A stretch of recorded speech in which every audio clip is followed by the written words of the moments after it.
नमस्कार, मैं रफी और आप देख रहे हैं डीएनएन इंडिया। केंद्र में भाजपा सरकार के 11 साल पूरे होने के उपलक्ष्य में प्रदेश भाजपा सरकार द्वारा चलाए जा रहे वंदे गंगा जल संरक्षण अभियान के तहत अजमेर शहर जिला भाजपा के आह्वान पर आना सागर को पुराने स्वरूप में लौटाने के लिए त्रिदिवसीय श्रमदान कार्यक्रम का आयोजन किया जा रहा है, जिसमें विधानसभा अध्यक्ष वासुदेव देवनानी, उप महापौर नीरज जैन, शहर जिला अध्यक्ष रमेश सोनी, जिला कलेक्टर लोकबंधु समेत जिले के कई प्रशासनिक व जनप्रतिनिधियों ने मिलकर श्रमदान किया। केंद्र में भाजपा सरकार के 11 साल पूरे होने के उपलक्ष्य में प्रदेश भाजपा सरकार द्वारा चलाए जा रहे वंदे गंगा जल संरक्षण अभियान के तहत अजमेर शहर जिला भाजपा के आह्वान पर आना सागर को पुराने स्वरूप में लौटाने के लिए त्रिदिवसीय श्रमदान कार्यक्रम का आयोजन किया जा रहा है, जिसमें जिला प्रशासन, जनप्रतिनिधि, स्वयंसेवक के साथ ही आमजन ने मिलकर आना सागर झील के आसपास की गंदगी को साफ किया और झील के चारों तरफ के क्षेत्र के अवांछित कचरे व मिट्टी को हटाया। श्रमदान आओ आओ साथ चले आना सागर को साफ करें नारे के साथ कार्यक्रम में विधानसभा अध्यक्ष वासुदेव देवनानी, उप महापौर नीरज जैन, शहर जिला अध्यक्ष रमेश सोनी, जिला कलेक्टर लोकबंधु समेत जिले के कई प्रशासनिक जनप्रतिनिधियों ने मिलकर श्रमदान किया। जहां विधानसभा अध्यक्ष वासुदेव देवनानी ने श्रमदान कार्यक्रम की जानकारी देते हुए कहा कि जल है तो कल है, जल के उपयोग के लिए सभी को सावधानी बरतनी चाहिए। आना सागर अजमेर का हृदय है, इसके संरक्षण के लिए सभी कटिबद्ध हो। देवनानी ने जिला प्रशासन, जनप्रतिनिधियों व कार्यकर्ताओं के साथ ही आमजन का धन्यवाद दिया। आमजन से देवनानी ने अपील करते हुए कहा कि अजमेर में जितने भी जल स्रोत हैं उनका संरक्षण करें, उन पर अवैध अतिक्रमण न करें और न ही किसी को अवैध अतिक्रमण करने देवें। जल संरक्षण अभियान के तहत आज अजमेर की अन्ना सागर में लगभग 40 वर्षों के बाद आज इसकी सफाई का और जल संग्रहण का कार्यक्रम प्रारंभ हुआ है। इसके लिए मैं सारी संस्थाओं को और अजमेर के साथ जुड़े नागरिकों को और विभिन्न कार्यकर्ताओं को अपनी ओर से बहुत बहुत शुभकामनाएं देता हूँ, बधाई देता हूँ और सबसे अपेक्षा करता हूँ, जल है तो जीवन है, जल हमारा भविष्य है और जल के महत्व है। हमारा शरीर ही 5 तत्वों से जल से भी बना है। हम इसका सम्मान करें और इस जल के उपयोग के लिए भी हम सावधानी बरतें ताकि आगामी समय में आगे बढ़ें। यह जो अन्ना सागर है, यह 1150 में 1135 से 50 के बीच में यहाँ के राजा ने इसको बनाया था और यह अजमेर का हृदय है, अजमेर का जीवन है और इस सब के संरक्षण के लिए हम लोग कटिबद्ध हों। मैं आम जन से अपील करूँगा कि वे जल संरक्षण के लिए, जल के उपयोग के लिए तो जितनी सावधानियाँ वो बरतें ही, साथ में झील में कचरा न फेंकें। झील को एक देवता के रूप में, जिसका हमने जल देवता भी अपन कहते हैं, उसका रूप मानकर इसकी पूजा करें। साथ ही जन से अपील करूँगा कि कम से कम जल स्रोत जितने भी अजमेर में हैं उस पर अतिक्रमण न करें, न होने दें। यदि ये हमने संकल्प लिया तो हमारी ये झीलें सुरक्षित रहेगी और लंबे समय तक अजमेर की पर्यटन की दृष्टि से और यहाँ के जल की दृष्टि से दोनों से लाभान्वित होंगी। मैं आयोजकों को अपनी ओर से बहुत बहुत बधाई देता हूँ और आमजन से अपील करूँगा कि नियमित रूप से आएँ और एक ही अभियान जो चला है, आओ आओ साथ चलें, अन्ना सागर को साफ करें, इस अभियान को भाग लेकर के हम इसको जन अभियान बनाएं तो निश्चित रूप से यह अजमेर एक सुंदर, स्वच्छ और श्रेष्ठ अजमेर बनाने में हम भी सहभागी बनेंगे और हमको उसका अपने आंखों के सामने जो परिवर्तन दिखाई देगा, इससे यहाँ का पर्यावरण भी ठीक होगा और यहाँ पे पशु पक्षी भी जो आते हैं वे भी आराम से विचरण कर सकेंगे। हम सब लोग मिल करके इस सफाई अभियान में जी जान से मेहनत करें, सहभागी बने, ये मैं सबसे आग्रह करता हूँ। प्लांट का जो आपने वीडियो दिखाया वो टेम्पररी था, थोड़े समय के लिए। आज इस समय मैंने खुद ने सारी समीक्षा की है, वह साफ जल आ रहा है। उस समय कुछ बदलाव कर रहे थे, बदलाव के कारण कुछ कचरा आ गया था जो अब नहीं आ रहा है और जल की सफाई के लिए पूरा प्रशासन को भी निर्देश दिए तो वो इसकी पूरी तरह ध्यान रखें। ठीक। वहीं दूसरी ओर जिले के कलेक्टर लोकबंधु ने अभियान के बारे में बताते हुए कहा कि अजमेर बीजेपी की अगुवाई में चलाए गए त्रिदिवसीय श्रमदान कार्यक्रम में जिले के सभी प्रशासनिक अधिकारी, कार्यकर्ता, जनप्रतिनिधि, स्वयंसेवक समेत आमजन ने हिस्सा लेकर वंदे गंगा जल संरक्षण अभियान में अपनी महत्वपूर्ण भूमिका निभाई है। वहीं कलेक्टर ने आमजन से ज्यादा इस अभियान में जुड़ने की अपील की। राज्य सरकार ने वंदे गंगा जल संरक्षण अभियान जो शुरू किया है, माननीय मुख्यमंत्री महोदय पुष्कर भी पधारे थे। उनके संदेश दिया था कि हमारे जो भी पुराने जल स्रोत है या हमारे जो भी वाटर बॉडीज हैं, उनको किस तरह से हम उनका संरक्षण करें और किस तरह से उनमें अधिक जल आ सके, क्योंकि जल ही जीवन है, जल है तो कल है, ये संदेश है। उसी के क्रम में आज आना सागर जो सबसे बड़ी झील जिले में है और सिटी के लिए लाइफलाइन की तरह से उसी में आज ये साफ सफाई का अभियान है।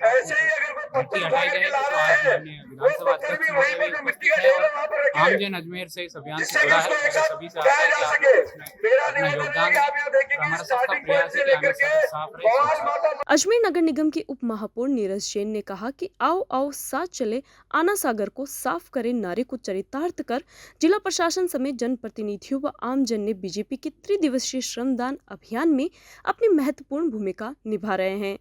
उप महापौर ने आमजन से अपील की है कि ज्यादा से ज्यादा इस अभियान में जुड़े और इस अभियान को व्यापक बनाएं। आज आओ साथ चले, आना सागर साफ करें को चरितार्थ करता हुआ ये अजमेर दिख रहा है। अजमेर की जनता आज हमारे राजस्थान के मुख्यमंत्री भजन लाल जी शर्मा के चलाए वंदे गंगा जल संरक्षण जन अभियान के तहत उससे प्रेरणा लेकर इस आना सागर को साफ करने के लिए उतरा है। निश्चित रूप से ध्यान में आ रहा है कि अजमेर की जनता बढ़ चढ़ करके इस स्वच्छता अभियान में हिस्सा ले रही है। विभिन्न सामाजिक संगठन, व्यापारिक संगठन, धार्मिक संगठन, स्कूल, कॉलेज और प्रशासनिक विभाग आज यहाँ पर आए हैं। हमारे यहाँ के विधानसभा अध्यक्ष जी वासुदेव जी देवनानी और भागीरथ जी चौधरी यहाँ पर पहुँच करके इस अभियान को गति देने का काम उन्होंने किया है। निश्चित रूप से अगर ये अजमेर को प्रेम जो करने वाले आमजन है वो यहाँ पहुँचे हैं। अजमेर की जान, शान और अजमेर को चार चांद लगाने वाली इस आना सागर की झील की सफाई करने के लिए यहाँ पर आए हैं और मुझे लगता है कि ये श्रमदान अजमेर की इस आना सागर झील की स्वच्छता के साथ साथ अजमेर के मान को भी बढ़ाएगा। विश्व रक्तदाता दिवस के उपलक्ष्य में आयोजित थैलेसीमिया, हीमोफीलिया एवं स्वैच्छिक रक्तदान कार्यशाला एवं रक्तदाता सम्मान समारोह अजमेर के जेएलएन मेडिकल कॉलेज के सेमिनार हॉल में आयोजित किया गया, जिसमें रक्त विकार, रक्त कंपोनेंट व उसके प्रकारों के बारे में विस्तृत जानकारियां साझा की गई।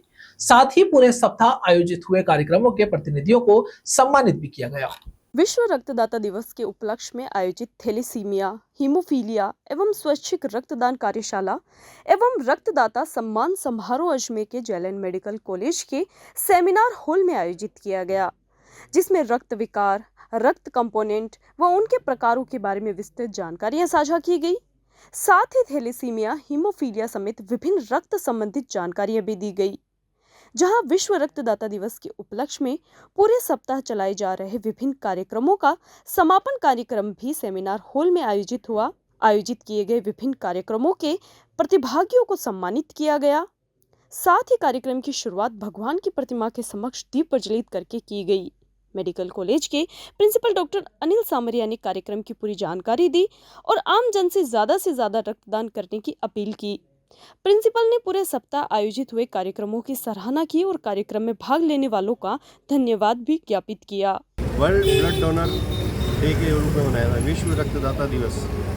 इसके उपलक्ष्य में हमने एक कार्यशाला रखी है जिसमें सारा बताया जाएगा कि ब्लड के लिए क्या क्या विकार होते हैं, किसमें ब्लड चढ़ाने की आवश्यकता होती है, किन बीमारियों में कंपोनेंट्स किस तरह के चढ़ाए जाते हैं, उसके बारे में विस्तृत जानकारी दी जाएगी। थैलेसीमिया के बारे में, हीमोफीलिया के बारे में विस्तृत जानकारी दी जाएगी।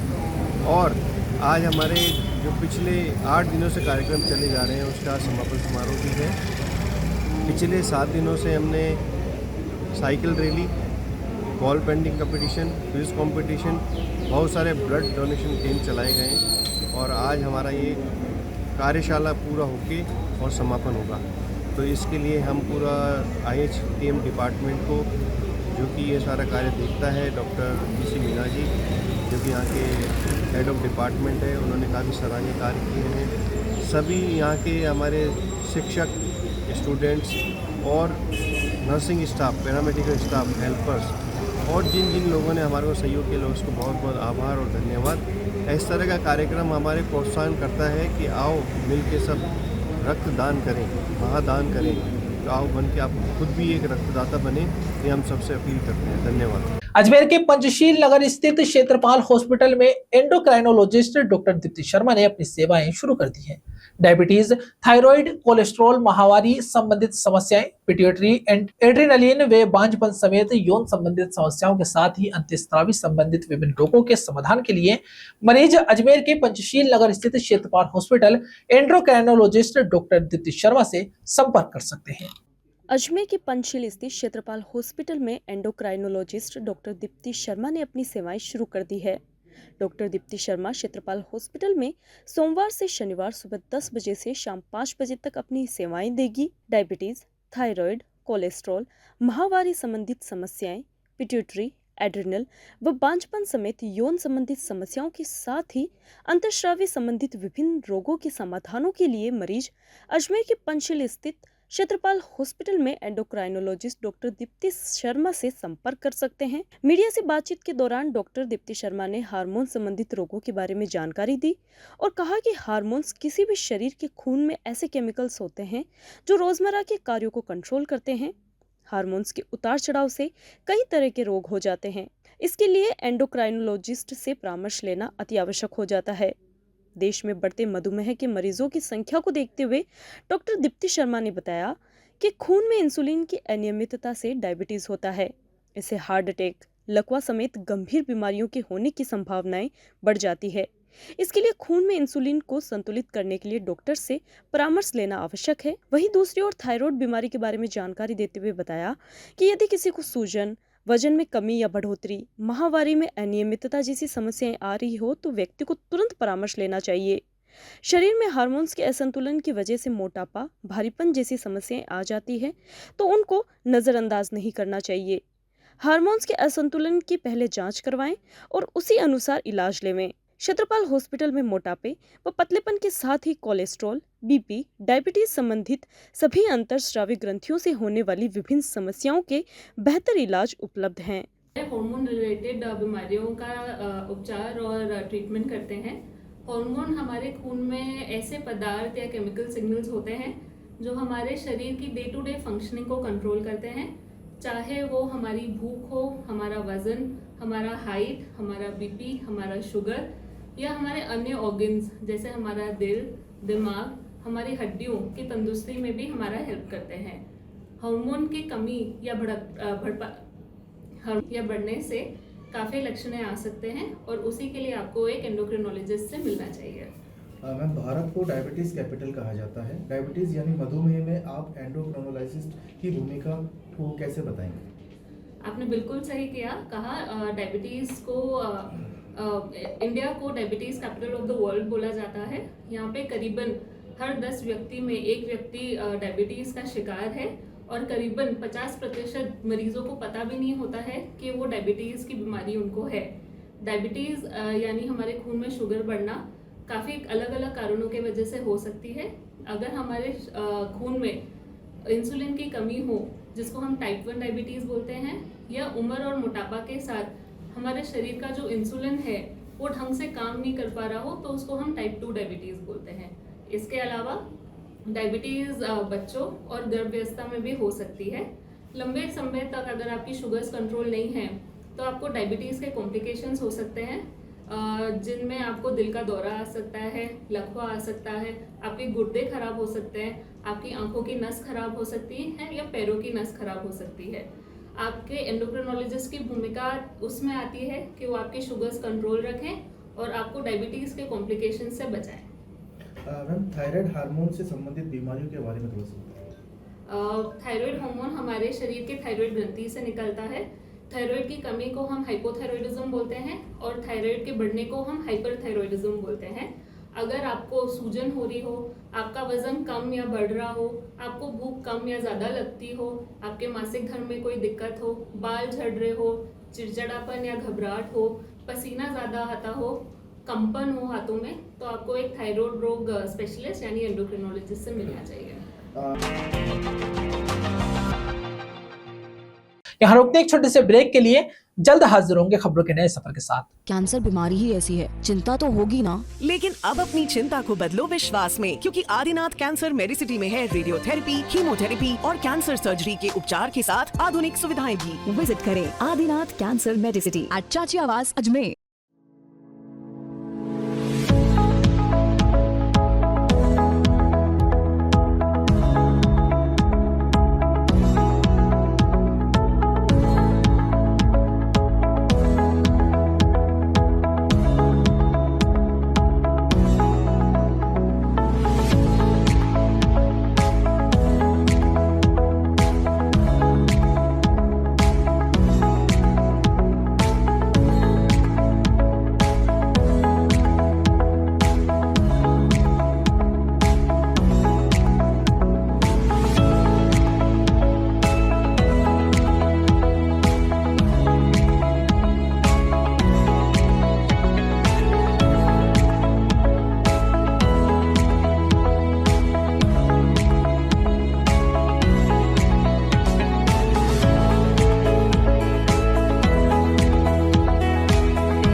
Excited? Holidays will be very boring for me.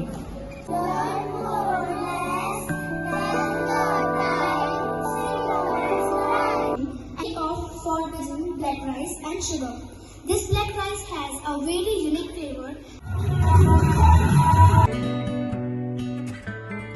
Ajmer शहर के नया बाजार में विधानसभा अध्यक्ष वासुदेव देवनानी व नगर निगम के सहयोग से महिलाओं की सुविधा के लिए 21,24,000 की लागत राशि से पिंक टॉयलेट का विधिवत लोकार्पण किया गया। अजमेर शहर में कुछ समय पूर्व विधानसभा अध्यक्ष वासुदेव देवनानी के कर कमलों से महिलाओं की सुविधाओं के लिए पुरानी मंडी में 21,24,000 की लागत राशि से पिंक टॉयलेट का शिलान्यास किया गया था, जो अब बनकर तैयार हो गया है, जिसका आज विधानसभा अध्यक्ष वासुदेव देवनानी ने विधिवत लोकार्पण किया।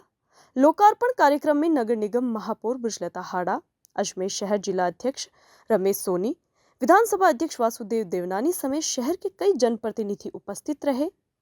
देवनानी का माला व साफा पहनाकर स्वागत किया गया।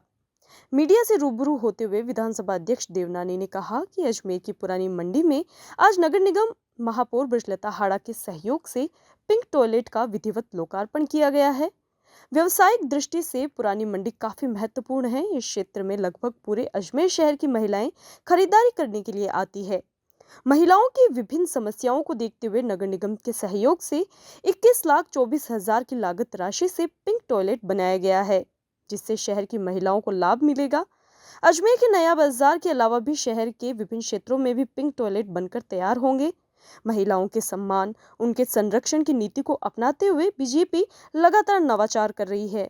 पिंक टॉयलेट अजमेर की जनता के लिए निश्चित तौर पर मील का पत्थर साबित होगा। पुरानी मंडी में आज से कुछ समय पहले पिंक टॉयलेट का हमने शिलान्यास किया था और अल्प समय में ही बनकर के तैयार हुआ है।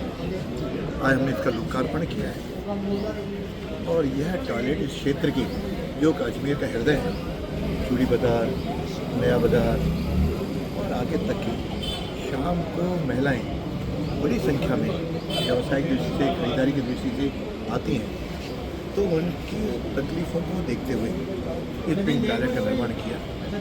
इस पे 21,24,000 रुपये इसका व्यय। मैं समझता हूँ कि निगम के मेयर के सानिध्य में यह सही समय पर बनकर तैयार हुआ है। इस क्षेत्र की हजारों महिलाओं को इस सुविधा का लाभ होगा और ऐसे अजमेर में और भी पिंक टॉयलेट बनने जा रहे हैं। केसरगंज में पिंक टॉयलेट का शिलान्यास किया था, अगले 15 दिन के अंदर वह भी बनकर के तैयार होगा। तीसरा एक पिंक टॉयलेट का और शिलान्यास किया, उसको भी हम बहुत जल्दी शुरुआत करेंगे। लगता है इस प्रकार से यह नारी शक्ति के सम्मान को ध्यान में रखते हुए और जो मोदी जी का भी सोच है कि नारियों की आगे बढ़ाया जाए, उनका सम्मान रखा जाए, उनकी तकलीफों का समाधान किया जाए। उस नीति के तहत अजमेर में भी हमने इस प्रकार के पिंक टॉयलेट के निर्माण का शुरुआत की है। और लगता है कि यह अजमेर की क्षेत्र की जनता के लिए मील का पत्थर। अजमेर के श्रीनगर क्षेत्र में पारिवारिक विवाद के चलते भाई पर जानलेवा हमले का मामला सामने आया है, जिसमें पीड़ित के छोटे भाई ने लाठी डंडों से जानलेवा हमला किया, जिससे पीड़ित गंभीर रूप से घायल हो गया, जिसे अजमेर के जेएलएन अस्पताल में भर्ती कराया गया। पीड़ित के परिजन एसपी ऑफिस पहुंचे और न्याय की गुहार लगाई। अजमेर के श्रीनगर क्षेत्र में पारिवारिक विवाद के चलते भाई पर जानलेवा हमले का मामला सामने आया है, जिसमें पीड़ित के छोटे भाई ने लाठी डंडों से ताबड़तोड़ जानलेवा हमला किया, जिससे पीड़ित गंभीर रूप से घायल हो गया। पीड़ित को अजमेर के जेएलएन अस्पताल में भर्ती करवाया गया। पीड़ित के परिजन एसपी ऑफिस पहुंचे और उन्होंने न्याय की गुहार लगाई है। पीड़ित की पत्नी व उसके छोटे बेटे ने बताया कि गत रात पूरा परिवार घर के बाहर खुले बरामदे में सो रहा था। क्षेत्र में लाइट नहीं थी, जिसका फायदा उठाते हुए पीड़ित का छोटा भाई आया और लाठी डंडों से पीड़ित पर ताबड़तोड़ हमले कर दिए, जिससे पीड़ित गंभीर रूप से घायल हो गया। परिजन ने मोबाइल टॉर्च करके देखा तो पता लगा कि वह पीड़ित का छोटा भाई है। पीड़ित को श्रीनगर अस्पताल में तुरंत भर्ती करवाया गया। हालत की गंभीरता को देखते हुए अजमेर के जेएलएन अस्पताल में पीड़ित को रेफर कर दिया गया। परिजनों ने आरोप लगाते हुए कहा कि जब इस हमले का विरोध किया गया तो बदमाश ने पीड़ित के नाबालिग पोते को जान से मारने की धमकी भी दे डाली, जिससे परेशान होकर परिजनों ने श्रीनगर थाने में इसके खिलाफ मुकदमा दर्ज करवाया। किसी तरह की कोई कानूनी कार्रवाई नहीं होते देख परिजनों ने अजमेर एसपी ऑफिस में न्याय की गुहार लगाई है। सोते तो वो बच्चों को बोल रहे थे कि कल काम लिया, काम करना जाके गए। तो दोनों जने बोल रहे हैं हम सोते तो वो उधर से आया, हमारे लाइट भी नहीं थी और कुछ भी नहीं थी। हमारे बच्चे घर में सो रहे थे, बेटा बहू ऊपर सो रहे थे, एक बेटा बहू नीचे सो रहे थे। और वो आया जैसा ही हमारे अंधेरे के अंदर वो प्रेमचंद आया जैसे मेरे पति को डंडे से मारा उसने, माथे में और कंधे में। एक तो यहाँ कान पे लगी, एक यहाँ सिर में लगी और एक कंधे पे लगी।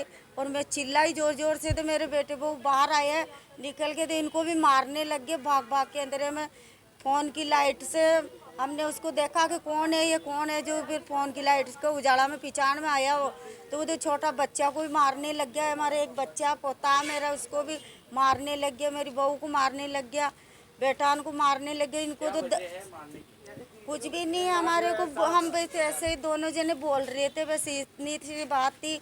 और दुश्मनी तो हमारी पहली की थी, मेरे घर के मकान के अड़ा रही, पहले यही थी। कुछ भी नहीं, हमारे बाड़े में मकान बना लिया, जो हमने लड़ाई करी थी उन्होंने भाई हमारे बाड़े में मकान मत बनाओ, तो भी उन्होंने ज़बरदस्ती मकान बना लिया, फिर भी हमने कुछ भी नहीं बोला। बस ये घटना मेरे पिताजी के साथ की गई थी। हम रात को करीबन 10 बजे हमारी वो भतीजी शांत हो गई थी, तो हम उनका आज का लास्ट दिन था, 12वां दिन, तो हम निकाल रहे थे। तो कल रात की 10 बजे वो पिताजी आए, तो वो उन्होंने थोड़ा बकबुका के और उन्होंने सो गए वापस। तो फिर वो प्रेमचंद आया, उसने सुन के और फिर वो लकड़ी ला के और मेरे पिताजी को सीधा मारा यहाँ पे माथे के अंदर, जो चोट लग गई उसके नरी। अभी जेएलएन अस्पताल भर्ती है, उसके जीने की कोई संभावना नहीं है। कहाँ पर चोटें आई, किन चीज़ों से हमला किया था? उन्होंने एक लकड़ी से की थी चोट, लकड़ी से मारा था, जो यहाँ पे 2 बार सिर में मारा और 1 बार कंधे पे। खबरों के सफर में अभी सिर्फ इतना ही, फिर हाजिर होंगे खबरों के नए सफर के साथ। तब तक के लिए दीजिए इजाजत, नमस्कार। हेलो।